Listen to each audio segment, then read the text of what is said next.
For a few minutes today,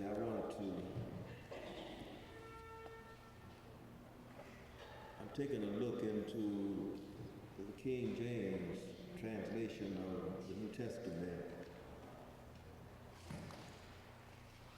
Revelations chapter 2, verse 10. Of course, you can read this in your living Bible, but I encourage you to read it specifically in your King James translation when you get home. Your King James is the one that's, you know where it is. It's where you put it long time ago. But I'd like you to read Revelations 2 and 10 from that translation of the Bible. It reads, "Be thou faithful unto death, and I will give thee a crown of life." Be thou faithful unto death, and I will give thee a crown of life.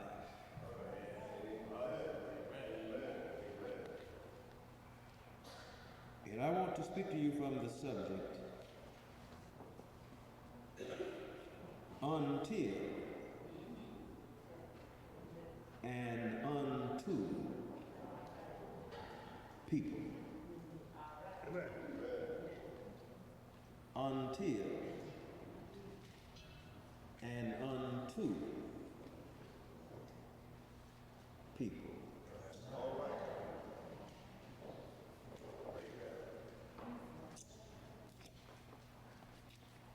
This word of encouragement given in the text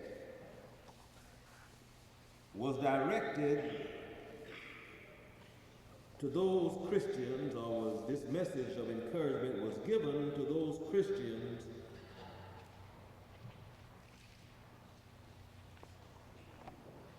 who resided in the city of Smyrna.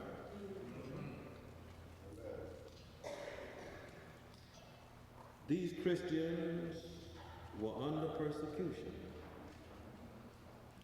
in Smyrna, which was a Roman province in that part of Asia, which is now known to us as Turkey. Not Thanksgiving turkey.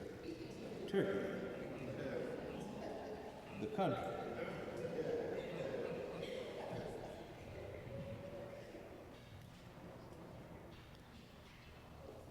Through the influence of the Apostle Paul and other early Christians, particularly those who were in the missionary field and in the evangelist field, many persons in the city of Smyrna were awakened from their complacency and from their sinful proclivity and converted to Jesus Christ. Indeed, a very large number of men, women, and children became the founding members of a very thriving and spirit-filled church in the city of Smyrna. But soon after the church in Smyrna became established, the people in the church found themselves the targets and the victims of relentless intimidation and violent persecution. And the reason why is because there were some people in Smyrna who were not Christians. For the Bible teaches us that there were some Jews living in Smyrna who were opposed to Jesus Christ and all that Jesus stood for. And at the same time, you had in Smyrna members of a cult which worshiped the emperor of Rome, who was known as the Caesar. As a matter of fact, Smyrna was widely known as one of the most fanatical centers of emperor worship in that day. And it was the fanaticism of those loyal to Caesar, those who worshiped this man seated on the throne, Caesar. It was the fanatical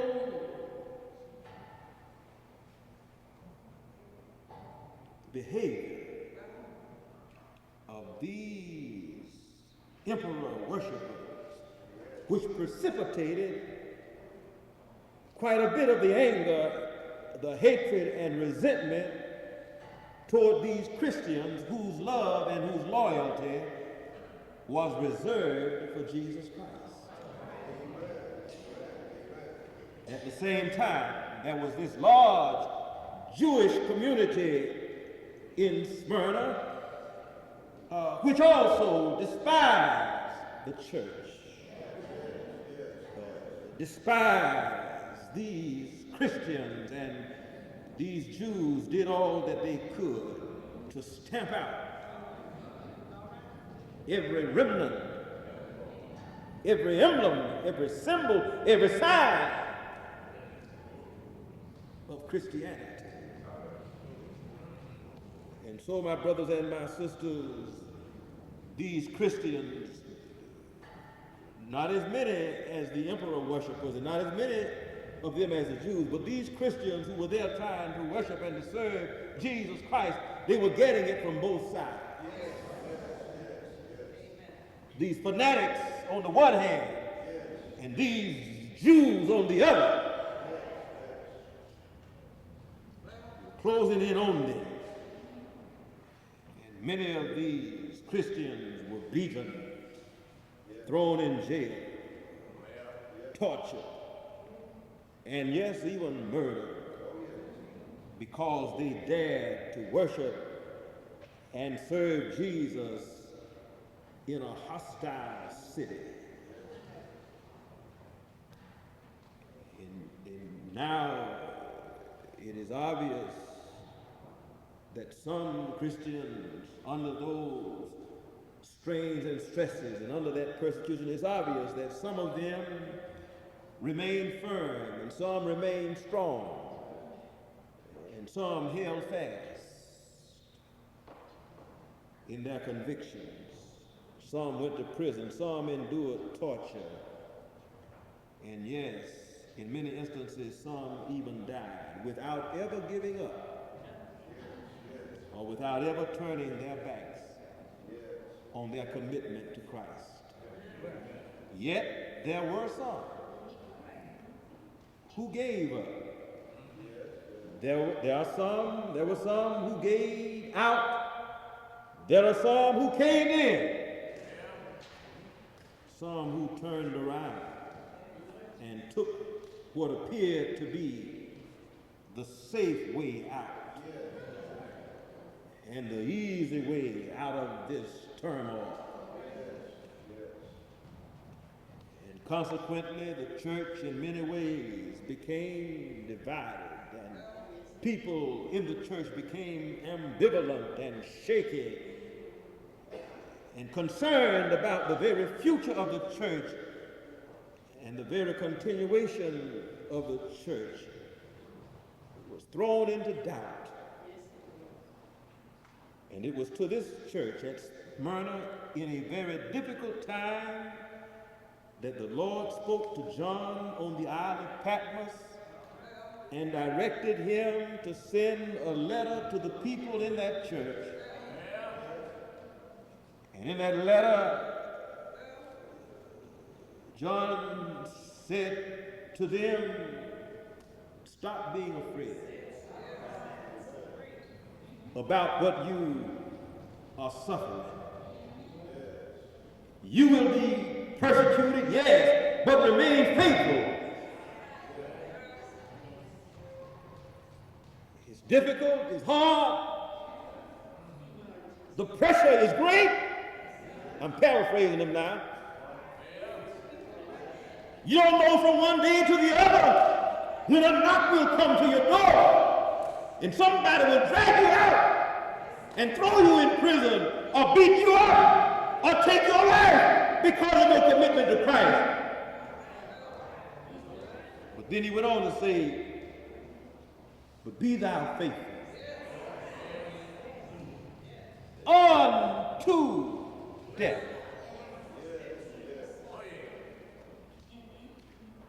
Be thou faithful unto death. That was the message from Jesus through John to the people, to the Christians in Smyrna. Be thou faithful unto death, and I will give you a crown of life.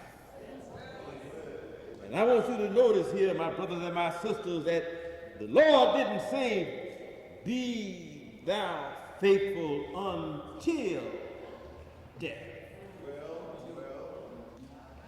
but unto death. And you see, I draw a distinction between until and unto. Some people use them interchangeably. They're both prepositions.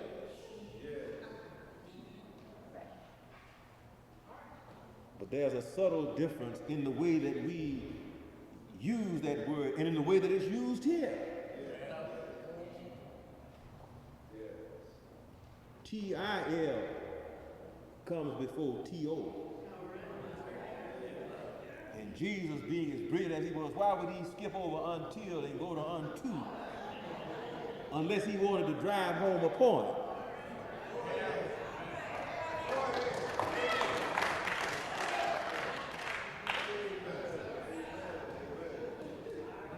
This is important to know because in this life and in the church, in our church, in all of these churches, the Lord has to deal with both some until people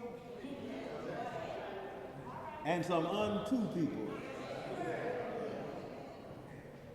And we have to deal with them too. You see, when you say until, that means up to the time and up to the point. But unto means beyond the time and beyond the point.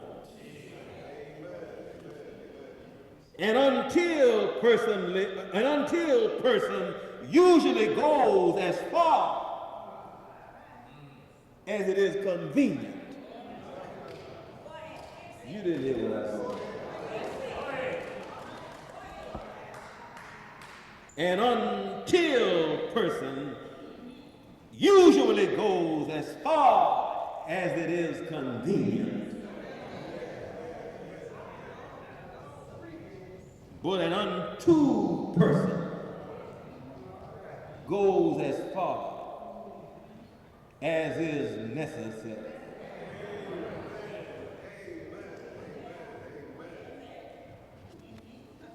God needs more unto Christians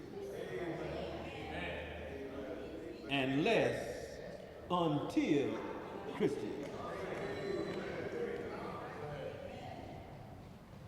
And in society today, we could make do with more unto people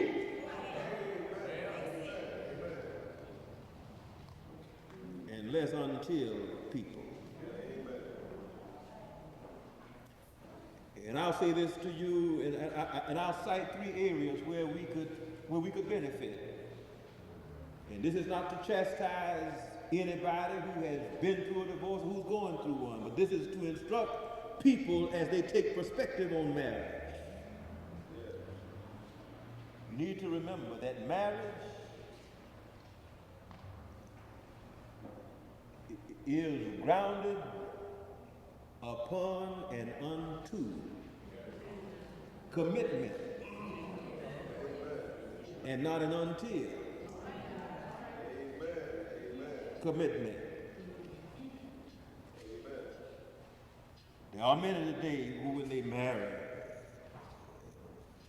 they say, well, I'm married until I find something better.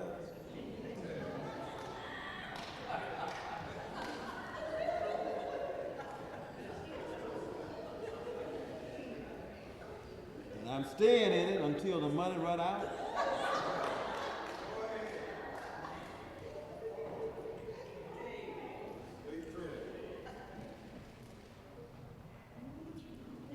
Hang on as long as it goes my way.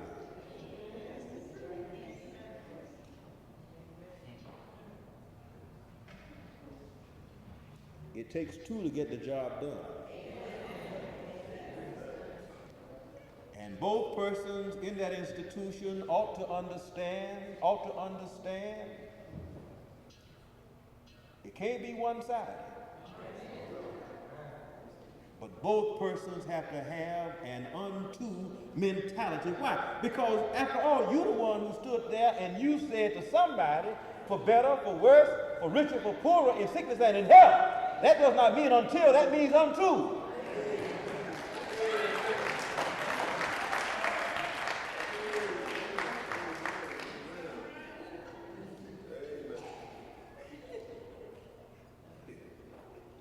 In today's world, you can't be a good parent today when you have an until state of mind. Children today are so confused and keep us so confused. It taxes your patience. It puts a strain on your heart. It puts a strain on your mind. Day in and day out, sometimes you just don't know what to do. And the temptation is there to just throw up your hands and walk away. Let it be. But God did not appoint you. God did not appoint me to be a parent until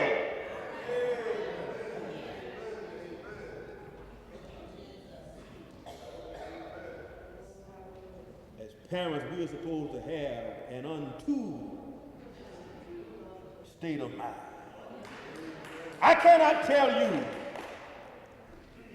the specifics, but I can look out in this congregation and I can see parents who had problems and who had trouble with their children.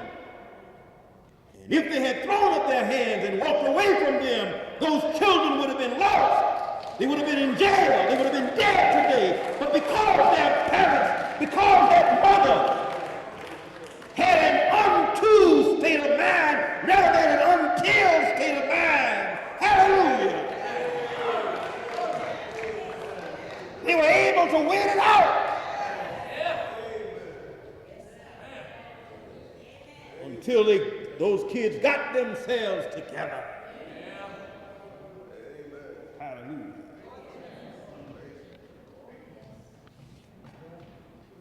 In the church, don't dodge me. In the church, there are many members who are until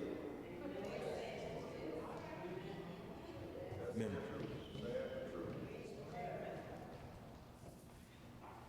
When they come and join and we ask those questions, you can't get inside anybody's mind, but you want to believe that the commitment is real, that it's firm, that it's solid. But from what I have seen over these 32 years is that there are a lot of folk who, when they come and join, they say, yes, I will, but in their hearts they're saying, until.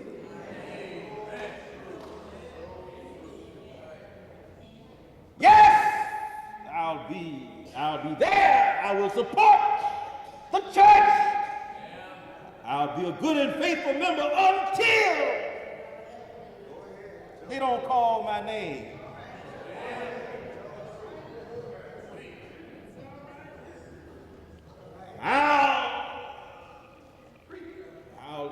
I'll join the choir and I'll be a good choir member until they don't give me a solo to sing.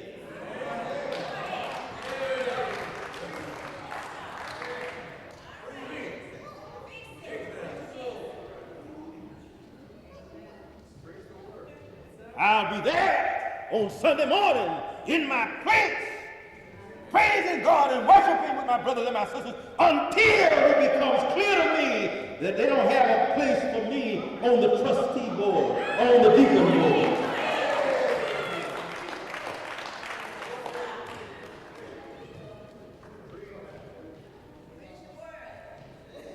I'll be there until I fall out with somebody. Or until I disagree with the pastor.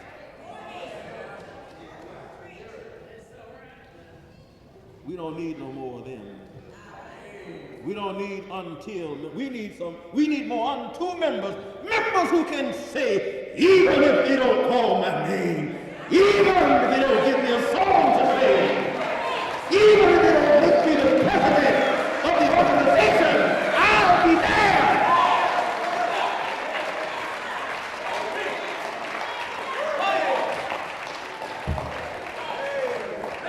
Hallelujah. These are the kind of members that Jesus was looking for. These are the members that Jesus was trying to encourage when he had John to send this letter to the church at Smyrna. He was not addressing these until members. He was sending his word to those unto members, trying to help build them up and to make them stronger. And he said to them, yes, it's going to be difficult. It's going to be rough and rugged sometimes. They're going to whip you a little more. They're going to throw you in jail. They're going to beat you up. Scandalize your name. Even put you to death. But don't worry, don't fear that. Be faithful unto death. Not until they start intimidating you. Not until they threaten your life. But even while they're actually taking your life, be faithful. Hallelujah.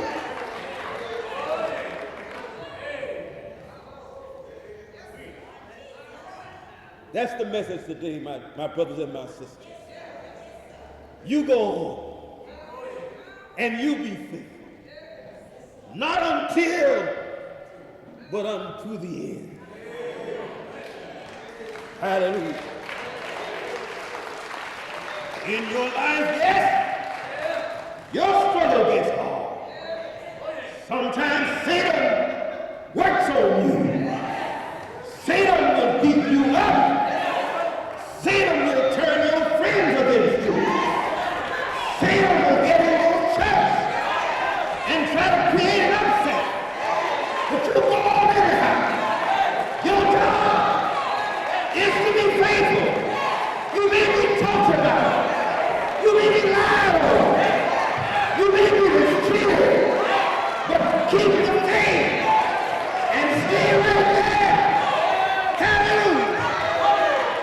God today.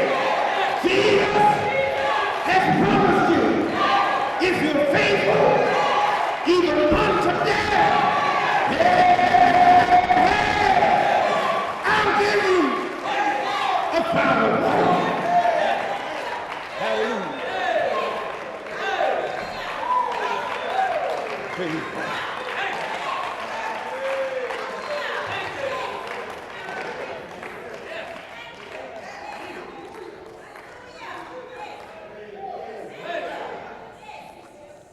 Until and unto people. Unto people are the people that the Lord can use. Unto people are the people that our society can use more, even in this day and in this time. Keep on. After a while, the warfare will be over. After a while, weeping and wailing will come to an end. Jesus has promised. And I have confidence in his promises. I've been walking with him a long time. He's never broken his promises to me. And this promise that he makes in this book, I believe he will keep it. Hallelujah. He would not ask me to go all the way if he would not prepare himself to go all the way.